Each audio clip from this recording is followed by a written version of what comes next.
आज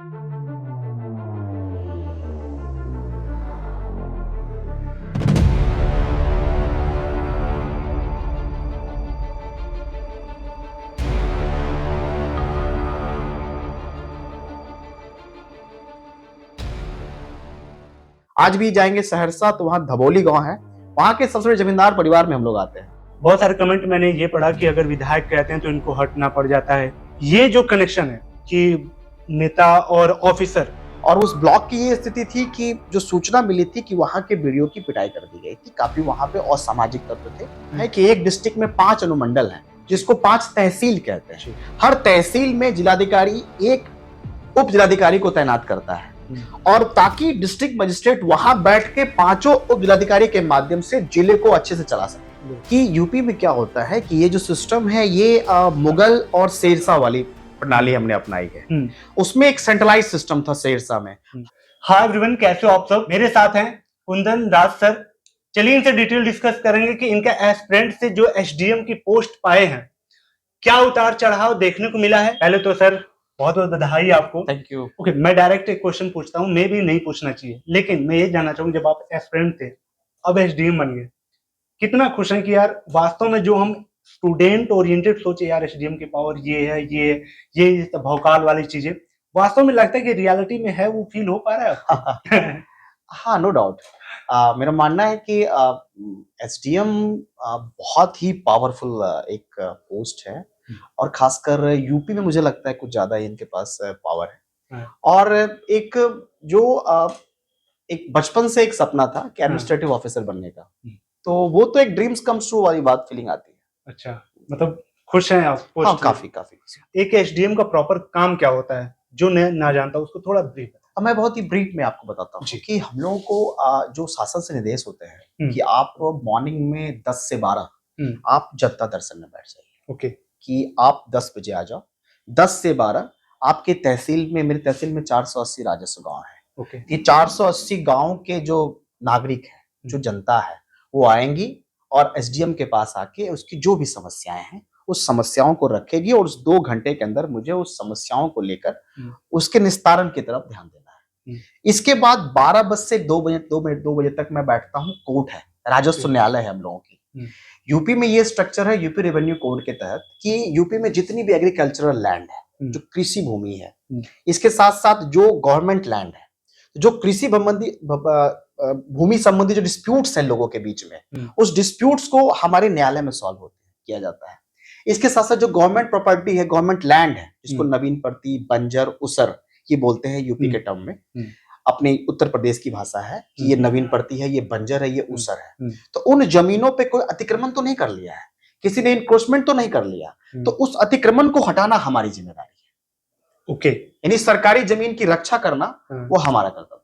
कभी ये सब प्रॉब्लम सॉल्व करते करते कभी आपको ऐसा नहीं फील हुआ कि यार ये टास्क मेरे लिए थोड़ा चैलेंजिंग हो रहा है? कुछ ऐसी सिचुएशन आपके सामने कभी आई थी इस पूरे जर्नी में? कुछ ऐसा रहा है? बहुत चैलेंजिंग होता है, बहुत चैलेंजिंग होता है। कुछ शेयर करेंगे सर? बिल्कुल, बहुत चैलेंजिंग होता है। स्टार्टिंग में मेरी पहली पोस्टिंग जब हुई थी वो आजमगढ़ में हुई थी, और आजमगढ़ में उस वक्त मेरे पास एसडीएम मतलब सब डिविजनल मजिस्ट्रेट का पद नहीं था, बट एसडीओ जे जो एसडीएम न्यायिक होते हैं, मेरे पास सिर्फ कोर्ट का काम था, राजस्व न्यायालय का। इसके साथ साथ मुझे एक ब्लॉक का चार्ज मिला था। और उस ब्लॉक की ये स्थिति थी कि जो सूचना मिली थी कि वहां के बीडीओ की पिटाई कर दी गई थी, काफी वहां पे असामाजिक तत्व थे, और उन लोगों को रोकने के लिए, उन लोगों को सिस्टम में लाने के लिए वहां के जिलाधिकारी ने मुझे निर्देश दिया कि वहां पे चीजें बर्दाश्त नहीं करनी है, और मैं वहां 5 महीने रहा, उस ब्लॉक का काफी विकास किया। उसके बाद वही मुझे निजामाबाद में एक तहसील है, वहां का एसडीएम बनाया गया, और 3 महीने के छोटे से कार्यकाल में मैंने काफी अच्छे काम किए। ओके, अभी आपने जो बोला कि 10 बजे जब आप आते हैं तो जनता आती है, आपसे प्रॉब्लम शेयर करती है। अभी ये जो चुनावी माहौल चल रहा है, क्या वो अथॉरिटी है या फिर कुछ आपको दूसरे काम में लगा दिया जाता है? निर्वाचन के दौरान काफी गंभीरता बरतनी होती है, और इस तरह के जो इंटरव्यूज वगैरह होते हैं वहां भी बहुत संभल के बोलना पड़ता है। हमें बहुत स्पष्ट निर्देश है, और जहां तक ये है कि जन सुनवाई कर सकते हैं, क्योंकि जनता की समस्याओं का निस्तारण तो हर वक्त जरूरी है, कहीं कोई घटना न घट जाए, किसी के साथ कुछ कोई अपनी कोई पुत्र ही आज पिता को पीट रहा है तो उसको घर से निकाल रहा है, अगर उसे एसडीएम नहीं देखेगा तो वो कहाँ जाएंगे।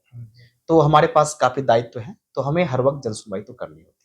ठीक है सर की मैंने डिटेल्ड सर के बारे में और जो सर की जर्नी है इसकी प्रॉपर वीडियोस बनाई है, आप स्क्रीन पे देख रहे हैं।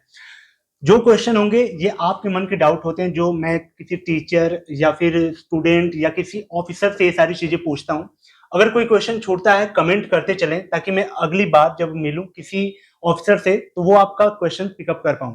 तो वीडियो को लाइक करते चलिएगा। सर एक सबसे बड़ा क्वेश्चन, और आप एक अच्छे ऑफिसर हैं जिनसे मैं ये चीजें पूछ पाऊंगा, क्योंकि जिस हिसाब से आपका होता है, बहुत सारे कमेंट मैंने ये पढ़ा कि अगर विधायक कहते हैं तो इनको हटना पड़ जाता है। ये जो कनेक्शन है कि नेता और ऑफिसर, लोग सोचते हैं कि यार फिर क्या ही मैं तैयारी करूं, एसडीएम क्यों बनूं, उनकी वजह से मैं अगर हट जाता हूं तो क्या इतना आसान होता है एसडीएम को हटा देना? नहीं देखिए, मैं इसलिए पूछ रहा हूँ कि बहुत कॉमन है एस्पिरेंट के मन। नहीं, मैं बताना चाहता हूँ एस्पिरेंट को कि ऐसा कोई शंका समाधान, ऐसी कोई भी शंका अपने मन से निकाल दे आप।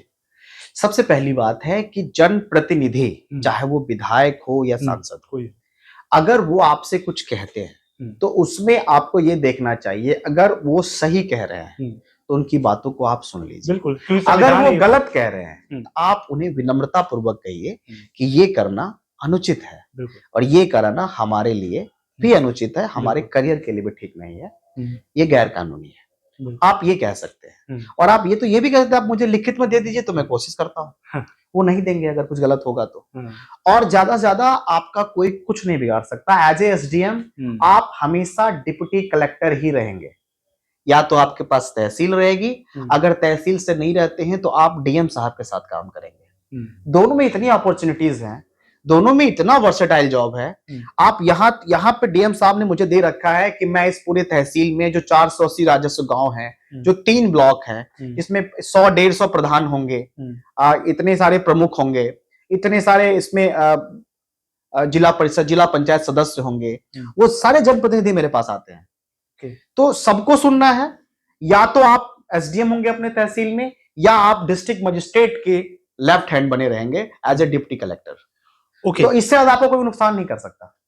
तो आपको थोड़ा क्लियर हुआ होगा। और ये वास्तव में जो भी अपने ऑफिसर हैं, चाहे कोई भी हो, संविधान के अंदर ही है, संविधान से ऊपर कुछ भी नहीं है ना सर? संविधान के अगर हिसाब से अगर आप सही है तो सही है, क्या सोचना क्या? सर मैं डायरेक्ट पूछूं कि एक डीएम और एक एसडीएम में मेजर डिफरेंस क्या है? क्या सारी चीज पहले आप करते हैं, उसके बाद जब नहीं होता तब डीएम सर के पास जाता है, या फिर क्या? ऐसा नहीं। एक्चुअली मैं आपको यूपी के कॉन्टेक्स्ट में बता रहा हूँ कि यूपी में क्या होता है कि ये जो सिस्टम है ये मुगल और शेरशाह वाली प्रणाली हमने अपनाई है। उसमें एक सेंट्रलाइज सिस्टम था शेरशाह में, हमने उसको थोड़ा सा उसमें चीजों को काफी डिसेंट्रलाइज किया है कि डिस्ट्रिक्ट पे डिस्ट्रिक्ट मजिस्ट्रेट इसका हेड है, ठीक है, और डिस्ट्रिक्ट मजिस्ट्रेट अब एक पूरे जिले को अकेला नहीं चला सकता, उसे बहुत सारे लोग चाहिए। तो उसके लिए बांट दिया जाता है कि एक डिस्ट्रिक्ट में 5 अनुमंडल है, जिसको 5 तहसील कहते हैं। हर तहसील में जिलाधिकारी एक उप जिलाधिकारी को तैनात करता है, और ताकि डिस्ट्रिक्ट मजिस्ट्रेट वहां बैठ के 5 उप जिलाधिकारी के माध्यम से जिले को अच्छे से चला सके। तो हम लोग उनके हैंड हैं, वो हमारे बॉस है। तो जैसा डिस्ट्रिक्ट मजिस्ट्रेट निर्देश देता है वैसा हम काम करते हैं। कहीं कोई समस्या है कि डिस्ट्रिक्ट मजिस्ट्रेट हमें निर्देश देंगे कि तुम वहां पे जाओ, उस प्रॉब्लम को सॉल्व करो, अगर कोई समस्या आती है मुझसे पूछो, तो हम लोग उनको रिपोर्ट करते हैं। तो डीएम काम करते हैं बेसिकली अपने सबऑर्डिनेट जो होते हैं, हम लोग सब डिवीजन मजिस्ट्रेट, उनके माध्यम से जिला चलाते हैं, हम लोग उनके अंग हैं। ठीक है। ट्रांसफर की अगर बात करें सर, कि अगर कोई कैंडिडेट चाहे कि मैं यहाँ इस जिले से ट्रांसफर लेना चाहता हूँ, तो ये ट्रांसफर का क्या प्रोसेस होता है? क्या अपनी इच्छा से लिया जा सकता है, या फिर वो आपको एक बेस एक होना चाहिए, रीजन होना चाहिए। अगर किसी के पेरेंट्स बहुत मतलब बहुत बुजुर्ग हो गया है, एक 80+ है, आप अकेले हो और पेरेंट्स को आपको कोई अच्छे से इलाज करानी है, तो आप लखनऊ के आसपास ले सकते हैं। अच्छा। आपको एक रीजन देना होगा। अगर आपकी स्पाउस, आपकी वाइफ पीलीभीत में पोस्टेड है या आपकी लखीमपुर खीरी में पोस्टेड है, तो आप बता सकते हो कि मेरी वाइफ वहां पे पोस्टेड है, मुझे वहां के आसपास दिया जाए। तो एक रीजन देने पे आपको नियुक्ति विभाग दे देगा। दूसरे स्टेट में नहीं, हम लोग उत्तर प्रदेश प्रशासनिक सेवा में आते हैं, नहीं जा सकते ना? नहीं, हम लोग उत्तर प्रदेश प्रशासनिक सेवा में ही रहेंगे। डेपुटेशन पे हम लोग जा सकते हैं, लेकिन इसके बहुत ही सख्त प्रावधान है। थोड़ा सा सर अगर आपको आइडिया अगर शेयर करना चाहिए, अगर जैसे किसी की वाइफ बिहार में, आप अगर यूपी में हैं, अगर आप वहां जाना चाहते हैं या फिर वो यहाँ शिफ्ट होना चाहते हैं, तो कुछ बेसिकली है idea? प्रॉब्लम ये है कि वो बिहार एडमिनिस्ट्रेटिव सर्विस के ऑफिसर है, हाँ। मैं यूपी एडमिनिस्ट्रेटिव सर्विस का हाँ ऑफिसर वो हूँ। तो है। तो हम दोनों को अपने अपने राज्य की सेवा करनी होगी। 3 साल के लिए मैं यूपी भवन में बिहार में जाके दिल्ली में जाके पोस्टिंग ले सकता हूँ, वो भी बिहार हो जाके दिल्ली में पोस्टिंग ले सकती है। ये हो सकता है, ये बहुत रेयर होता है, बट ऐसे स्टेट लॉन्ग टर्म के लिए नहीं होता, वो आईएएस में होता है। अच्छा, पीसीएस में नहीं होता। ओके। बेसिकली हम लोग पीसीएस ऑफिसर है, हम लोग 15, 18, 16 साल के बाद जब आईएएस में इंडक्ट होंगे तब ये प्रावधान हमारे लागू हो जाएंगे। ठीक है, एस्पिरेंट के मन की सबसे बड़ा डाउट कि बहुत बार जैसे इस बार 2024 में पीसीएस में जो एस्पिरेंट अपीयर हो रहे हैं, वहीं कुछ ऐसे ऑफिसर हैं जो कि अपना रैंक इंप्रूव करने के लिए हो रहे हैं, जैसे नायब तहसीलदार में डीएसपी, वो एसडीएम के लिए अपीयर हो रहे हैं। बिल्कुल। तो जो फ्रेशर है वो बहुत तेज डरता है इन चीजों की, यार ये लोग तो ऑलरेडी क्रैक कर चुके हैं, तो हमारा नंबर लगेगा कि नहीं लगेगा, उनके लिए क्या मैसेज है? कभी आपके मन में ये चीजें रही कि यार? कभी नहीं आई, कभी नहीं आई। मेरा बचपन का सपना था कि मैं एडमिनिस्ट्रेटिव ऑफिसर बनूं, आईएएस बनूं या एसडीएम बनूं। मैंने इसके अलावा कुछ सोचा नहीं था जीवन में, और मुझे फैमिली सपोर्ट मिला, थैंक गॉड। और जब मैं दिल्ली गया और मैंने सोचा, मैं 2012 में गया और मैंने सोचा कि मैं 2013 में आईएएस बन रहा हूँ, मैं श्योर था। बट मुझे 13 में पता चला कि बहुत सारी कमियां हैं, मुझे इस पे काम करना है, और मुझे हो गए 5 से 6 साल लग गए। बट मेरी कमियां ये थी कि 4 से 5 साल मुझे पता नहीं था कि मुझे क्या पढ़ना है और क्या नहीं पढ़ना है। तो व्यक्ति अगर समझ जाए, मेरा मानना है कि 3 बिग एट्रीब्यूट्स होते हैं किसी व्यक्ति को डिफरेंशिएट करता है आपको दूसरे से। पहला एट्रीब्यूट्स है एंटायर फोकस। आपका एंटायर फोकस उस पे होना चाहिए जो आप करना चाहते हैं। दूसरा है आपका क्लैरिटी ऑफ थॉट्स, आप जो करना चाहते हैं उसके प्रति आपका एक थॉट्स क्लियर हो। और तीसरा आपका होता है परसिस्टेंस का मतलब होता है कि कोई भी बड़ा अचीवमेंट या कोई बड़ा सक्सेस 1-2 दिन में नहीं होता है, थोड़ा आपको टाइम देना पड़ेगा। तो इट्स एक जर्नी होती है ये। तो मेरा मानना है कि ये एक फेस्टिवल होता है, ये यूपीपीसीएस, यूपीएससी एक फेस्टिवल है 1 साल का। 1 साल कंटिन्यूअस अपने आप को अपडेट करते रहिए, अपने सिलेबस को पढ़ते रहिए, और लास्ट ईयर क्वेश्चंस को देखते रहिए, जो सिलेक्ट हो गए उनको सुनते रहिए, उनके क्वेश्चन पेपर, उसके आंसर शीट को देखते रहिए जो टेस्ट सीरीज में वो देते हैं। तो मुझे लगता है कि जो भी थोड़ा सा एक्टिव होगा, जो कुछ अपने आप को, अपने ब्रेन को यूटिलाइज करता होगा, वो आराम से निकाल लेगा। लास्ट क्वेश्चन सर, आपने बोला कि आप जमींदार या ऑलरेडी थे। जमींदार के घर से एक लड़का निकलता है जो कि रात रात पढ़ रहा है लड़का, और उनके पिताजी कभी रोक नहीं सकते कि यार तुम्हें क्या जरूरत है यहाँ इधर जाने की, इतना पढ़ने की, इतना मेहनत की, 400 बीघा 500 बीघा खेत है, रहना चाहिए था आराम से। मुझे बहुत गर्व होता है कि मेरे परदादा स्वर्गीय श्री गुरशरण सिंह, वो एक पॉलिटिकल पार्टी के प्रेसिडेंट थे डिस्ट्रिक्ट के। उन्होंने कांग्रेस के लिए, कांग्रेस पार्टी के मेंबर थे वो नेहरू जी के टाइम में, उन्होंने कांग्रेस के लिए पूरी एक ऑफिस बना के हमारे शहर में दे दिया। आज वो उस पर नाम लिखा हुआ है उनका। उन्होंने गांव में 4 से 5 एकड़ जमीन दे दी, वहां स्कूल बना दिया आज। और वो जमीन पूरे परिवार की थी, बट वो स्कूल को सरकार से जाके मान्यता दिलाना, और उसके अंदर 40 से 50 टीचर हैं, उस सबको टीचर बनवा देना, ये किया उन्होंने। तो उनका सपना था कि उनका पोता कलेक्टर बने। अच्छा। तो बट डैड मेरे जो है वो बीएचयू में पढ़ते थे, बट उन्होंने कभी इसकी प्रिपरेशन नहीं की। तो मेरी जिम्मेदारी थी कि मैं कुछ बनूं। तो मेरा बचपन से सपना था। अब उस दौरान उन लोगों के पास 4000 एकड़ जमीनें थी, लगभग 90 के आसपास 4000 एकड़ जमीन बहुत बड़ी चीज थी। वो उपजाऊ जमीन थी, कोई बंजर नहीं था हम लोग के पास।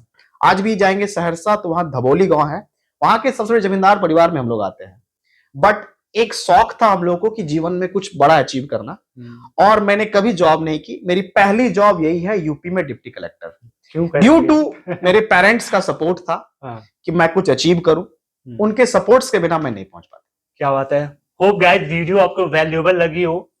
आप देख रहे हैं सर का संघर्ष, और इस चीज को आप एक बार सोच के देखें, जब आपके पीछे इतना सपोर्ट हो और इतने बीघे जमीन हो कि आप बैठे खा सकते थे, वहां इन्होंने 12 घंटे 10 घंटे 8 घंटे कंटिन्यू पढ़ा होगा। वास्तव में मन किया होगा जब आपका यूपीएससी अटेम्प्ट नहीं क्लियर हो रहा था कि यार चलो घर तो इतनी जमीनें अकेले बैठ के खा सकते हैं, हो सकता था, आप सोच सकते थे, लेकिन उसको पार करके सर ने एक पोस्ट पाई है। कैसी लगी वीडियो कमेंट करके बताएं। अगर आप कनेक्ट कर पा रहे हैं और सर को विशेष दे सकते हैं इनके, और आगे करियर अच्छा इनका होता रहे, कमेंट करते रहें। चलिए मिलते हैं किसी और ऐसी शानदार वीडियो में। Sir thank you so much time देने के लिए और इतनी वैल्यू प्रोवाइड करने के लिए। मिलते हैं अगले वीडियो में। Thank you so much.